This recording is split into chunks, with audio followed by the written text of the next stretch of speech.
If you slept 8 full hours and still wake up exhausted, the problem isn't how long you sleep. It is whether your body ever felt safe enough to go deep. After 40, a specific shift makes deep restorative sleep harder to reach, even when you are in bed the whole night. And in this video, I will show you exactly what that shift is. Why just get 8 hours stop working for you? And the one change that helps your body actually rest again. And if you have been told you are just getting older or that you must be doing something wrong, please stop carrying that. What you are feeling is real, it is measurable, and it is not a discipline problem. I'm Zainab and I'm a nurse. I have sat with so many women who are doing everything right, in bed by 10, 8 hours locked, and still dragging themselves through the day on caffeine and willpower. And I have lived it too. So this isn't a lecture about sleep hygiene you have heard 100 times before. This is actually what is happening inside a midlife body at night. By the end of this video, you will understand 3 things. Why 8 hours can leave you unrested, what changes in your sleep after 40, and the first practical step that helps your body drop into the deep, repairing sleep it has been missing. Here is the thing nobody explains. Sleep is not one flat block of unconsciousness. It is built in stages. And the stage that actually repair you, deep sleep and REM, are fragile. You can sleep 8 hours and barely touch the stages that actually repair you. This is why counting hours can be so demoralizing. You did the responsible thing, right? You went to bed early and you still feel like you ran a marathon in your sleep. That is not you failing at rest. That is your body that cannot get into the deep end of the pool, no matter how long you floated at the surface. And this can get into your head too. You start dragging the bed because you cannot trust it to work. You try to nap and wake up groggier. You wonder if you need a pill or a new mattress or just more willpower or just more discipline. None of those touches the real reason because the real reason is in your bedroom. It is in your biologic. So the real question isn't how do I sleep more hours? You need the hours you already get to go deeper. And to fix that, you have to know what's keeping you in the shallow end after 40. Let me walk you through it in plain English because once you understand it, it stops feeling like a personal feeling. 3 things shift in midlife woman's body and they stack. First, your hormones. Progesterone is your calming, sleeping, supporting hormone. And as it declines through your 40s, your sleep gets lighter and easier to break. Estrogen, which help regulate your body temperature and your stress response, start to fluctuate. So you are more easily woken, more easily overheated, and your system is quicker to switch on. This is also why so many women start waking up too hot or throwing the cover at 3 a.m. when they never used to. As estrogen swings, your internal thermostat gets jumpier, and even a small temperature spike is enough to lift you out of the deep sleep. It can feel like you are being woken for no reason at all. There is always a reason. It is just happening below the surface where you cannot see it happening.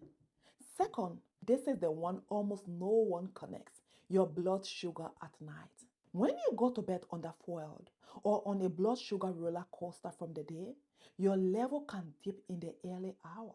Your body reads that dip as a small emergency and it does the logical thing. It releases cortisol and adrenaline to bring your blood sugar back up. And the problem is, those are your wake up hormones. So you snap awake at 2 or 3 a.m., maybe with a pounding heart, and you cannot think why. That is not random, that is chemistry. Third, cortisol itself becomes more reactive after 40. A large 2025 review of 21 studies found that your metabolic state actually shapes how much cortisol you release under stress. In plain terms, when your metabolism is destabilized, Underfueled, blood sugar swings, running on stress, your cortisol system fire harder at the wrong time, including at night when it should be quiet. And here is the loop that traps so many women.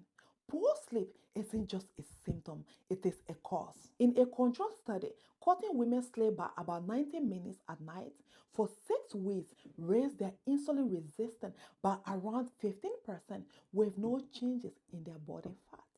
So bad sleep worsens your metabolism, and a destabilized metabolism worsens your sleep. Around and around in the same loop. You are not lazy or broken. You are caught in a loop, and a loop can be interrupted. So here is the one change I promise you. Stop chasing more hours and start making the hours you have feel safe to your nervous system. You are not forcing sleep. You are removing the alarm that keep pulling you out of it. You do not need a perfect routine. You need to stop sending your body danger signals at night. Practically, that is 4 things. And you start with one, not all full of them. Number one, steady your evening blood sugar. Do not go to bed on the fuel or on a sugar spike. A small balanced bite with some protein in the evening can stop that 3 a.m. cortisol surge before it even starts. Number two, protect consistent wake time, even on weekends, because your body calibrates its whole rhythm from when you wake up, not when you go to bed. Number three, get light into your eyes early in the day. It is the strongest signal your body has for setting your clock. Number four, lower the evening load where you honestly can. The late scrolling, the late wine, the unfinished to-do list running in your head before bed. Two of those deserve a quick why. So let's get into it. Your consistent wake time matters more than your bedtime. Your body set its whole 24-hour rhythm from when you get out of bed and when light first enters your eyes. So a steady morning anchors everything, including when you will feel sleepy at night. And morning light isn't a wellness necessity.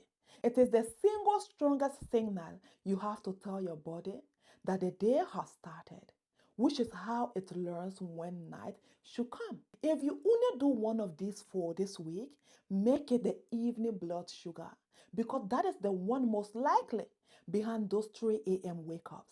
And it is the one nobody told you about. A body that isn't firing emergency hormones at 3 a.m. is a body that can finally stay in the deep end long enough to repair. Steady your evening blood sugar and you will stop firing emergency hormone at 3 a.m. And if you want all of this laid out as a simple plan, there is a free guide in the link in the description. I will point you to it at the end. I want to leave you with this. Waking up tired after a full night of sleep was never a proof that you were getting weaker or getting older or doing it wrong. It was a signal, a body trying to protect you, firing alarm in the dark because something underneath felt unsafe. You do not need to try harder to sleep.